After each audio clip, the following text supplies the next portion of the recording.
Well, thanks, David, for that information on our debate. So by this time, you've probably already watched the CVTV exclusively televised debates between candidates for the 28th District Delegate and Senate seats.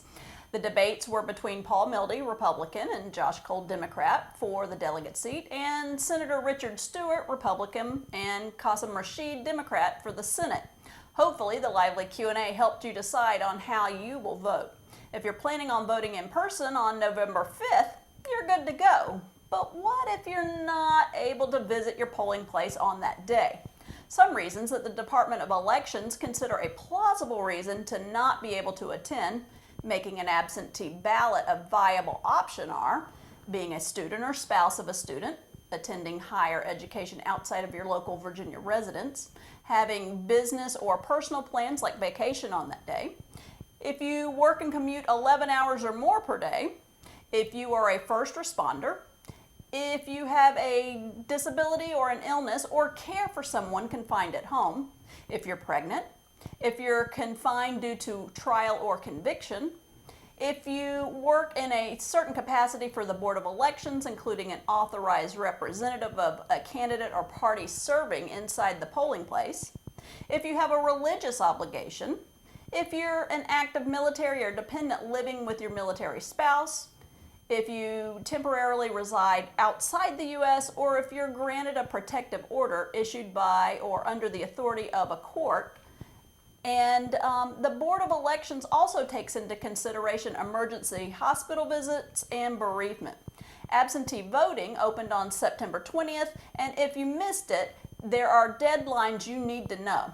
You must first submit an application for an absentee ballot by Tuesday, October 29th at 5 p.m.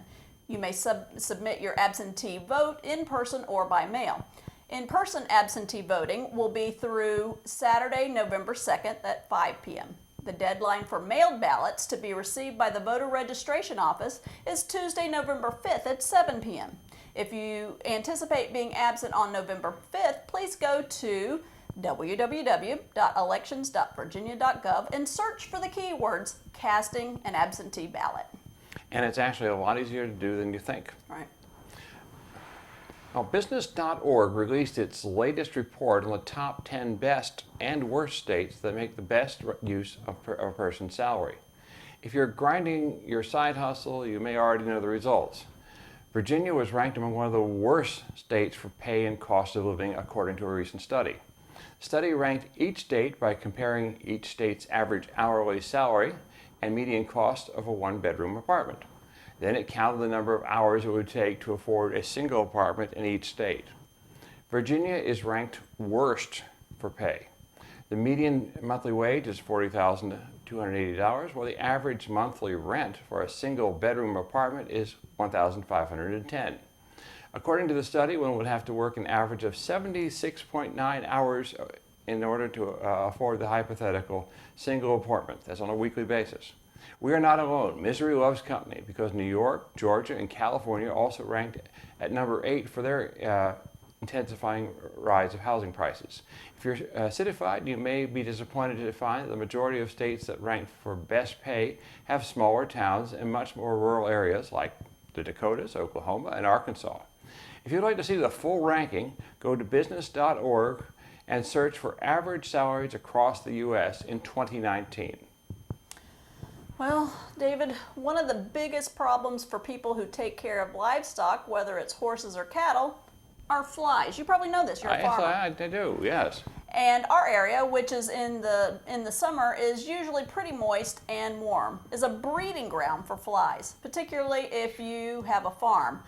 I hate to think of how much money you spend on fly repellent just to keep your horses from being tortured by those flies. I don't count because it hurts too much. Not to mention the homemade concoctions and things that you come up with. I know you've tried everything. However, one novel reason developed by Japanese researchers, and I don't think I'm making this up, is to paint the cattle with black and white stripes. The research indicates that flies are bothered by the color variation and tend to avoid biting the animal. This could at least to some degree explain why zebras evolved to have stripes. And who knows, while it sounds odd, it's actually surprisingly effective. According to the Japanese researchers, painting cattle with black and white stripes reduces fly bites by as much as 50%. And flies are a serious problem. They stop cattle from grazing, feeding, and sleeping, and can cause bunching behaviors where cattle jostle for space to escape flies. This can cause heat stress and injury. According to the researchers' report, biting flies are the most damaging arthropod pest of cattle worldwide, and the economic impact of biting flies on the United States cattle production was estimated at $2.2 billion per year. As for horse owners, I've talked to recently about this, and I know a lot of horse owners, there seems to be very little interest in coloring their Appaloosas, thoroughbreds, paints, and quarter horses in black and white stripes, but you never know. Sometimes those ideas catch on, and by the way, I didn't wear black and white to keep flies away today. Well, it's too cool, as Kara said, we're having cooler weather, so no need to worry about fly bites. Well, I know throughout that story, I was thinking of black and white stripes as in referee shirts. So let's go to George with sports. And we've got some lively activity, George. Thanks, guys. George Kerns here for MLB League. The World Series started in Washington The Nats also had good pitching behind Max Scherzer and Sean Doolittle in relief. The Nats won 5-4. Garrett Cole pitched for Houston, and he has not lost a game or trailed in a game since May 22nd until Tuesday night as the Nats took Game 1, and Mr. Cole could not believe it. Good luck to the Nationals going forward. In NFL news, the Washington Redskins are still having problems in all areas as they lost to San Francisco 9-0, and they played Kirk Cousins and the Minnesota Vikings this week on Thursday Night Football. The Baltimore Ravens went into Seattle, and Lamar Jackson had a wonderful game as they won 30-16. He passed for 143 yards and ran for 116 yards. Baltimore is off this week. New England is 7-0 and San Francisco is 6-0. The only two remaining unbeaten teams left.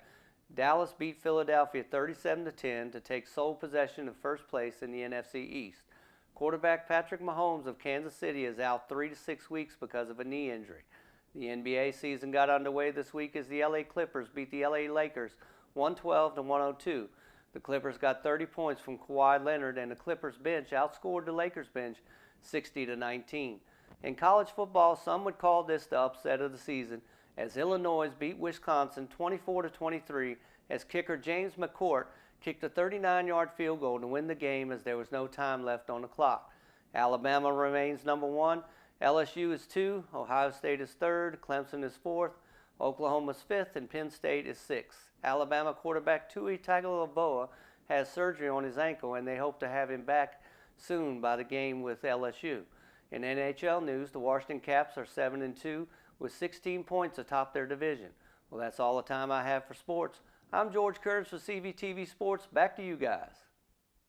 That's all we have for you. Thank you for inviting us into your home. Thank you for choosing us as your local Stafford, Fredericksburg, Pennsylvania news outlet. We'll see you next time.